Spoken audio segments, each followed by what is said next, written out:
La lluvia caía implacable sobre las montañas de España, una cortina gris y fría que parecía lavar el color del mundo. En aquella tierra de suelo pobre y gente sufrida, a finales del siglo XIX, el paisaje era un espejo del alma de sus habitantes, bello, salvaje y marcado por una dureza implacable. En medio del lodazal de un camino olvidado estaba Mateo.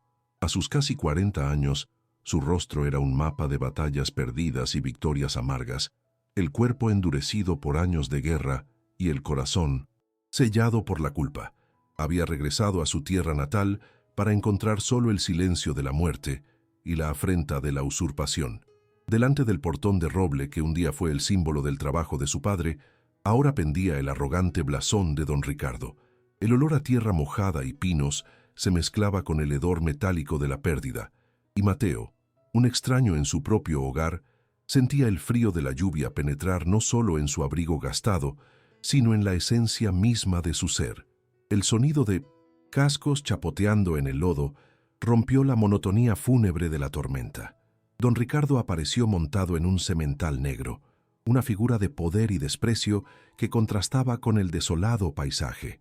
Se detuvo frente a Mateo, una sonrisa cínica marcando sus labios bien cuidados, y miró de arriba abajo al exsoldado cubierto de barro y luto.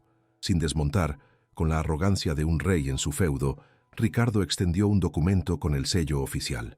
Tu padre era un hombre de corazón débil, Mateo. No entendía de negocios, solo de sueños y polvo, dijo, su voz cortante como el viento de la montaña. Esta tierra, así como la frágil memoria de tu linaje, ahora me pertenece. Vuelve a tus guerras, soldado. Aquí no hay nada para ti, excepto los fantasmas que tú mismo abandonaste. La frase fue un golpe más profundo que cualquier herida de bayoneta, clavando en el pecho de Mateo la humillación y el hierro candente de un nuevo propósito. Si historias de superación y lucha por la justicia como esta te emocionan, suscríbete al canal para no perderte ningún capítulo. Nos gustaría saber hasta dónde llegan nuestras narrativas, así que comenta abajo desde qué ciudad y país nos estás viendo. Tras la humillación inicial, Mateo se sumió en un silencio sombrío, rumiando las palabras de Ricardo. Su obsesión por la tierra no era solo una cuestión de herencia, era una penitencia. Años antes, en la guerra, una decisión suya, una vacilación táctica, había costado la vida de un joven soldado que le fue confiado, un muchacho con los mismos ojos ingenuos de su hermano menor, perdido por una fiebre años atrás. Ese fracaso lo atormentaba, solidificando en su alma la creencia de que el afecto era un campo minado y la vulnerabilidad, una traición. Se cerró al mundo, transformando el dolor en una armadura de frialdad, convencido de que solo podría honrar a los muertos a través de logros tangibles, como la tierra, algo que pudiera sostener, defender y que no pudiera morir en sus brazos. La tierra era un símbolo de permanencia en un mundo que solo le había ofrecido pérdidas. Movido por esa sed de redención material, pasó días mapeando los límites de su antigua propiedad, buscando una debilidad en la fortaleza de Ricardo. Fue durante una de esas incursiones, siguiendo el rastro de una vieja cerca de piedras, que el destino lo guió a una casucha en ruinas, casi engullida por la vegetación. El humo, fino y casi imperceptible, que subía de la chimenea improvisada, delató la presencia de vida. Con la cautela de un soldado en territorio enemigo, se acercó, esperando encontrar a un cazador o a un ermitaño. En cambio, encontró a una niña. Era una pequeña de quizás 8 años, con el pelo enmarañado y los pies descalzos, sucios de tierra. Sus ojos, grandes y oscuros, contenían una desconfianza ancestral, la de un animal salvaje que ha aprendido a sobrevivir solo. No habló, solo lo observó, acurrucada cerca de una hoguera débil, el único punto de calor en un mundo de abandono. Era Elena, hija del antiguo casero de su padre, un hombre leal que había muerto en un accidente sospechoso poco después de que Ricardo tomara las tierras. La niña, ahora huérfana, era considerada un estorbo, una mancha en el paisaje que el nuevo dueño quería limpiar. Mateo sintió una incomodidad, una distracción en su plan. La niña era un problema a evitar, no a rescatar. Sin embargo, Su dilema fue interrumpido por la llegada brutal de dos matones de don Ricardo. Aparecieron a caballo, riendo con la crueldad casual de quien cumple una orden desagradable. «Vamos, pequeña rata, el señor mandó llevarte al orfanato», dijo uno de ellos, desmontando y agarrando el frágil brazo de Elena. El grito de la niña, un sonido agudo y aterrorizado, fue el detonante. No fue la compasión lo que movió a Mateo, sino un instinto más antiguo y violento. Fue el eco de su fracaso pasado, la imagen del joven soldado muriendo en sus brazos, la culpa que cargaba como una segunda piel. Ver la brutalidad contra la indefensa Elena reabrió la herida que intentaba cicatrizar con tierra y venganza. En un movimiento fluido y letal, desarmó al primer hombre y derribó al segundo con un único golpe. Antes de que pudieran reaccionar, arrancó a la niña de sus manos, la subió a su caballo y partió al galope. La lluvia torrencial que comenzó a caer no era un obstáculo, sino un manto, lavando la sangre de su pasado y bautizando el inicio de un nuevo y peligroso viaje. La lucha por la tierra se había convertido, irrevocablemente, en una lucha por la vida de una niña. Cabalgaron durante horas, con la tormenta sirviendo de aliada al borrar sus huellas. El cuerpo pequeño y tembloroso de Elena contra su pecho era una presencia extraña, un calor frágil en medio de su armadura de hielo. Cuando la noche se volvió infranqueable, buscó refugio en el único lugar que conocía donde aún podría haber lealtad: la casa de Isabel, una anciana de la aldea, cuya amistad con su madre era tan antigua como los olivos que rodeaban su pequeña morada. La anciana los acogió sin hacer preguntas, sus ojos sabios leyendo toda la historia en el rostro endurecido de Mateo y en el terror silencioso de Elena. Los guió cerca de la chimenea, ofreciéndoles una sopa caliente que parecía calentar más el alma que el cuerpo. Aquel pequeño gesto de bondad fue la primera grieta en la muralla de Mateo. Esa noche, mientras Elena dormía exhausta en una cama improvisada, Isabel se sentó frente a Mateo, el fuego proyectando sombras danzantes en sus rostros.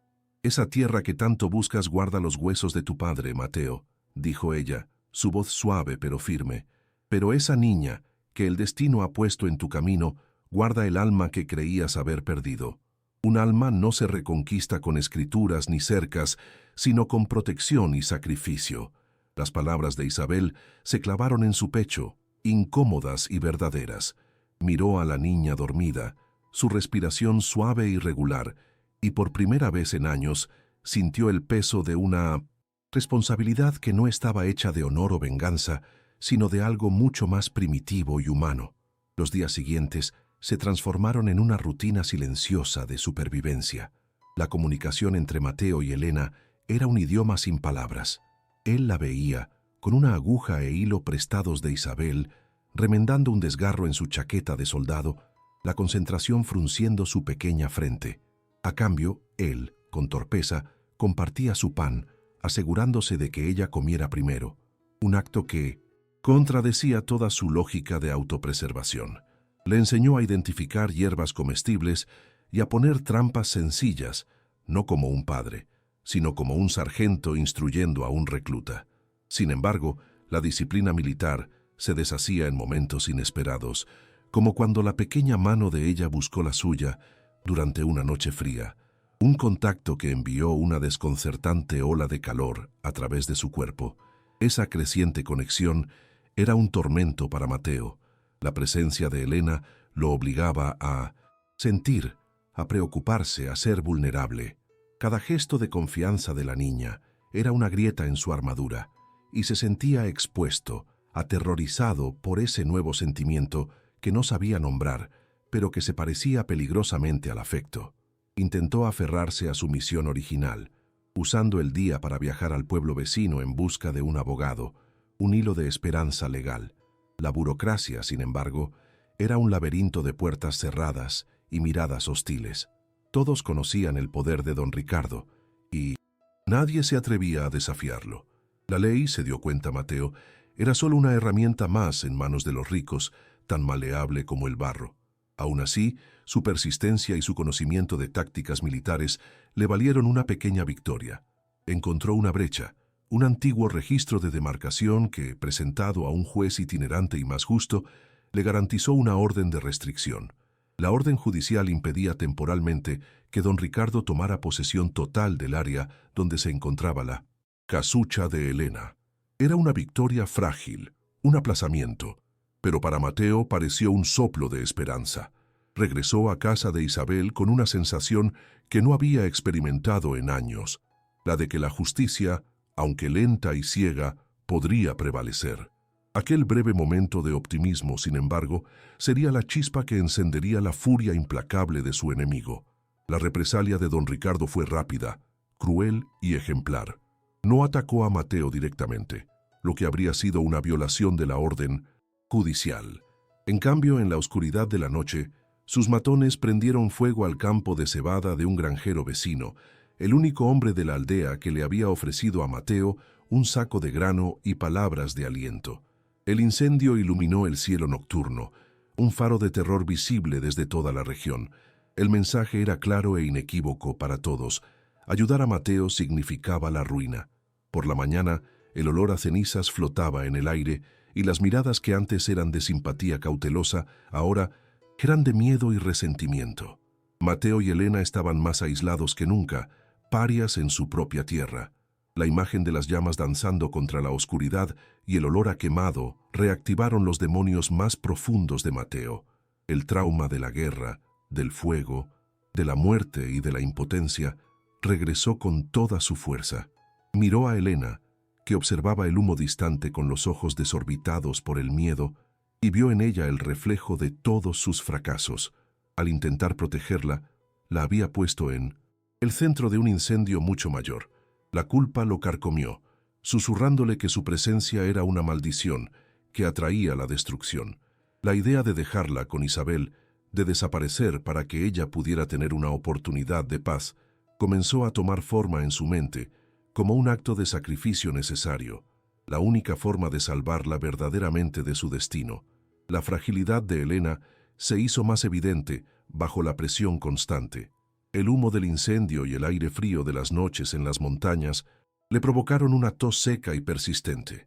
A veces, tras un esfuerzo mayor o un susto, su respiración se convertía en un sutil silbido, un sonido que pasaría desapercibido para la mayoría, pero no para un soldado entrenado para escuchar la menor señal de peligro. Mateo notó esa vulnerabilidad respiratoria, archivándola como un punto más de debilidad en su perímetro de defensa. Cada tos era un recordatorio de cuán delicada era la vida que ahora sostenía en sus manos callosas, aumentando el peso de su responsabilidad y el pavor de fallar una vez más en su misión de proteger. Mientras Mateo luchaba con la decisión de marcharse, Isabel, con su aguda percepción, lo confrontó. Huir ahora no es protegerla, es abandonarla dos veces, una vez al mundo y otra a sí misma, dijo la anciana, su voz sin juzgar, pero llena de una pesada verdad. Esa misma noche, una tormenta de viento aullaba afuera, y Mateo no podía dormir, atormentado por sus fantasmas. Sintió un movimiento a su lado. Era Elena, que había salido de su cama y se había acurrucado junto a él en el suelo frío, buscando protección no solo del tiempo, sino del miedo que impregnaba el aire. En su sueño, su manita encontró la de él y la sujetó con una fuerza sorprendente. Aquel agarre inconsciente fue la respuesta final. No era una cadena, sino un ancla. La decisión fue tomada. No iría a ninguna parte. La tierra, la herencia, la venganza contra Ricardo, todo eso se volvió secundario, ruido de fondo para la misión que ahora importaba. A partir de ese momento, eran una unidad. Comenzó a fortificar un viejo granero abandonado en las colinas, lejos de la aldea, un lugar donde podrían esconderse y resistir. Le enseñó a Elena a moverse en silencio, a reconocer los sonidos del bosque, a ser su centinela. La guerra de Mateo ya no era por un pedazo de tierra demarcado por cercas, sino por un pequeño ser humano que le había enseñado que el verdadero territorio a defender era el corazón. Estaban acorralados, pero estaban juntos, y en la inminencia del enfrentamiento final, esa unión era su única y verdadera arma. La noche se desplomó con la furia de un dios traicionado. Una violenta tormenta azotaba las montañas, con vientos que aullaban como almas en pena y una lluvia que golpeaba la vieja madera del granero como una granizada de piedras. Adentro, el mundo se reducía al pequeño círculo de luz de un farol de aceite.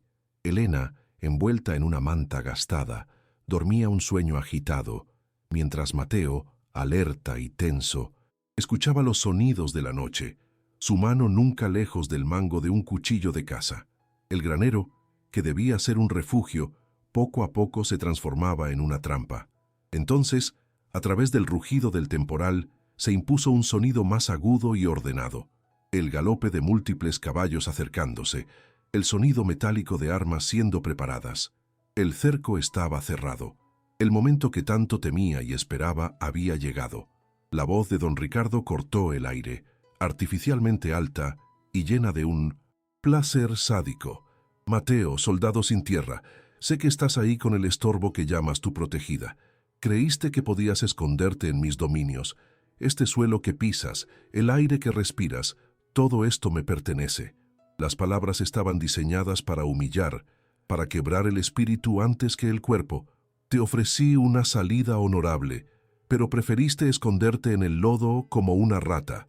He decidido entonces que esta tierra necesita una purificación a fuego. La amenaza no era solo una promesa de violencia, sino un decreto de aniquilación total, un acto final para borrar a Mateo y la última chispa del linaje de su padre de la faz de la tierra. El olor acre del queroseno fue el primer heraldo del infierno. Inmediatamente después, lanzaron antorchas contra las paredes del granero. La madera seca, a pesar de la lluvia, prendió fuego con una velocidad espantosa. La luz anaranjada de la destrucción comenzó a filtrarse por las grietas, proyectando sombras, largas y danzantes, que se retorcían como demonios en el interior del refugio. El crepitar de las llamas se convirtió en una canción de muerte, ahogando el sonido de la tormenta. Mateo actuó por instinto, moviéndose con la precisión de un animal acorralado, buscando una salida, evaluando las paredes, el techo, cualquier punto débil. El calor se intensificó rápidamente y el aire comenzó a llenarse de un humo gris y sofocante que descendía del techo como un sudario. El fuego trajo consigo un enemigo más traicionero. Elena se despertó no por el ruido, sino por la falta de aire, ahogándose en un ataque de tos violenta y desesperada. El humo denso y aceitoso invadió sus frágiles pulmones, cerrando sus vías respiratorias. El sutil silbido que Mateo había notado antes se transformó en un chillido agudo y aterrador con cada intento de inspirar. Sus ojos, ya grandes por el miedo, se desorbitaron en pánico mientras luchaba por oxígeno, sus pequeñas manos agarrando su garganta. La crisis de asma, el elemento plantado en su fragilidad, florecía ahora en su más terrible manifestación. El incendio que consumía el granero por fuera ahora tenía un eco terrible, un fuego invisible que la consumía por dentro. Mateo se vio atrapado entre dos fuegos, una encrucijada literal y metafórica de su existencia. Afuera estaba don Ricardo, la encarnación de su venganza, el ladrón de su herencia, el hombre al que había jurado destruir. Su sangre de soldado hervía, clamando por un enfrentamiento final, por una muerte gloriosa en medio de las llamas, llevándose consigo a su verdugo. Pero aquí dentro, en sus brazos, estaba el verdadero campo de batalla. Elena, asfixiándose, representaba una guerra diferente, una que no se ganaba con cuchillos ni furia. Cada jadeo de ella era un golpe más fuerte que cualquier insulto de Ricardo. Salvar su propio honor lo llevaría a salir y luchar. Salvar su alma le exigía quedarse y protegerla. Mirando el rostro de Elena, que comenzaba a adquirir un tono, a su lado bajo la macabra luz del incendio, la verdad lo golpeó con la fuerza de un rayo. La tierra era polvo, las escrituras eran papel, la venganza era humo. Todo por lo que había luchado en los últimos meses se desintegró ante la realidad palpable de esa pequeña vida extinguiéndose. Recordó las palabras de Isabel, el alma que creía saber perdido. Estaba allí, en los ojos suplicantes de Elena. La verdadera herencia de su padre no era un pedazo de tierra, sino el coraje. Y el verdadero coraje no era morir por un símbolo, sino vivir por alguien. En ese instante, El soldado murió y un padre nació de las cenizas de su antigua vida. Su elección fue instantánea y absoluta. La venganza podía esperar por la eternidad. Elena solo tenía unos minutos. Ignorando los gritos de Ricardo, que lo desafiaba a salir y morir como un hombre, Mateo actuó. Rasgó un trozo de su camisa, lo sumergió en la última cantimplora de agua y lo presionó suavemente contra la boca y la nariz de Elena. «Respira. Despacio. Voy a sacarnos de aquí». «Te lo prometo», susurró, su voz firme, aunque su corazón martilleaba contra sus costillas. La envolvió en la manta para protegerla de las astillas y el calor y comenzó a golpear con un viejo arado una sección de la pared trasera del granero, lejos de la entrada principal, donde los matones de Ricardo seguramente estarían esperando. Con la fuerza nacida de la desesperación, la madera cedió. Un trueno oportuno enmascaró el sonido de la ruptura. Mateo irrumpió. Por la abertura hacia la noche caótica, el aire fresco y lluvioso, un alivio momentáneo para sus pulmones en llamas. Silbó, un sonido agudo y penetrante, y su caballo, leal y asustado, emergió de las sombras donde lo había dejado atado. En un movimiento, que era pura memoria muscular de años de batallas, montó, subió a Elena a la silla delante de él y la protegió con su cuerpo, convirtiéndose en un escudo humano contra el mundo. No miró a los lados, no buscó enemigos. Su único enfoque era la oscuridad que tenía delante, el camino hacia la supervivencia, lejos del fuego. Mientras cabalgaban hacia la seguridad del bosque profundo, el instinto lo obligó a una última y breve mirada hacia atrás. El granero era una torre de fuego contra el cielo negro, una pira funeraria para su pasado y su obsesión. Pudo ver las siluetas de Ricardo y sus hombres, frustrados, sus figuras pequeñas e impotentes ante la inmensidad de la noche. Habían ganado la batalla por la propiedad, habían quemado la estructura, pero el verdadero premio se les había escapado de entre los dedos. Mateo no sintió el escozor de la derrota, ni la amargura de la pérdida. Sintió solo el frágil peso de Elena comenzando a respirar con más calma en sus brazos y el alivio profundo y catártico de haber finalmente ganado la única guerra que importaba. Cabalgaron hasta la extenuación del caballo y de sus propios cuerpos, dejando atrás el brillo anaranjado de las llamas y el olor de su antigua vida ardiendo. Encontraron refugio en una gruta escondida por una cascada, un velo de agua que los aislaba del mundo y lavaba el olor a humo de sus ropas. La tormenta afuera comenzaba a perder su furia, transformándose en una lluvia suave y constante. Adentro, a la luz temblorosa de una pequeña hoguera, Mateo cuidó de Elena con una delicadeza que no sabía que poseía. Limpió el hollín de su rostro, verificó su respiración, que ahora era tranquila y profunda, y la envolvió en su propio abrigo. Por primera vez, no vio en Vincent ella una carga o una distracción, sino el centro de su universo. El silencio entre ellos ya no era de extrañeza, sino de un entendimiento mutuo, forjado en el fuego. Con los primeros rayos de sol, la lluvia cesó por completo. La luz del amanecer entró en la gruta, pintando las paredes de piedra con tonos de oro y rosa. El aire estaba limpio, fresco, con el olor a tierra mojada y vida renovada. Mateo observó a Elena dormir, su rostro sereno finalmente libre del miedo. En ese momento de quietud, sagrada, pensó en la tierra que había perdido, la imagen del blasón de Ricardo, del portón de roble, de la casa de su padre. Todo eso surgió en su mente no con el dolor de la pérdida, sino con la distancia de un recuerdo antiguo, de una guerra que había pertenecido a otro hombre. Sintió una liberación abrumadora. La tierra lo ataba a un pasado de dolor y culpa. Elena, por otro lado, era la promesa de un futuro que nunca se había atrevido a imaginar. Cuando Elena despertó, se sentó y miró a Mateo. Ya no había terror en sus ojos, solo una confianza inquebrantable. Se acercó y en un gesto sencillo apoyó la cabeza en su hombro. Tras un largo silencio, hizo la pregunta que flotaba en el aire, su voz pequeña pero clara. ¿A dónde vamos ahora? Mateo miró hacia la entrada de la gruta, hacia el vasto y desconocido mundo que los esperaba. La respuesta vino de un lugar profundo, un lugar que pensaba que había muerto en la guerra. «Vamos a encontrar un lugar nuestro», dijo, y la palabra nuestro resonó en sus propios oídos con el peso y el calor de un hogar.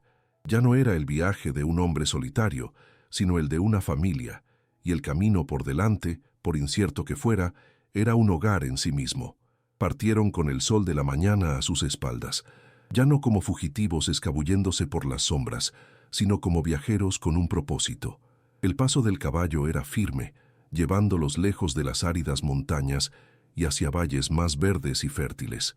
Mateo, que antes cabalgaba con las rigidez de un soldado en guardia, ahora estaba relajado, su cuerpo sirviendo de puerto seguro para la niña sentada frente a él. Elena no miraba hacia atrás. Sus ojos estaban fijos en el horizonte, en la promesa de lo desconocido. No poseían nada más que la ropa que llevaban puesta, un caballo cansado y la fuerza del uno en el otro, pero esa simplicidad era una forma de riqueza que ningún título de propiedad podría comprar. Eran la prueba de que, a veces, es necesario perderlo todo para encontrar lo que realmente importa. La imagen final era de una belleza catártica y silenciosa, padre e hija, forjados en el fuego y bautizados en la lluvia, cabalgando por un camino de tierra mojada que brillaba bajo el sol naciente. Las nubes de la tormenta se habían disipado, revelando un cielo azul e infinito, un pergamino en blanco donde una nueva historia podría escribirse. Mateo había comenzado su viaje para reconquistar un pedazo de tierra en nombre del honor de su padre, una batalla de orgullo librada contra la codicia. Perdió esa guerra y las cenizas de su antigua vida fueron arrastradas por el viento. Sin embargo, al perder lo que él creía que definía su valor, ganó la batalla por el alma, la única herencia que verdaderamente importa, encontrando en una huérfana asustada la razón para, finalmente, volver a vivir. ¿Qué piensas de la decisión de Mateo de abandonar la venganza por la tierra para salvar a Elena? ¿Crees que la verdadera herencia es algo que se posee o algo que se protege? Deja tu teoría en los comentarios. Si crees que toda vida merece una segunda oportunidad, sin importar cuán roto sea el comienzo, dale me gusta a este video y suscríbete al canal para más historias emocionantes como esta.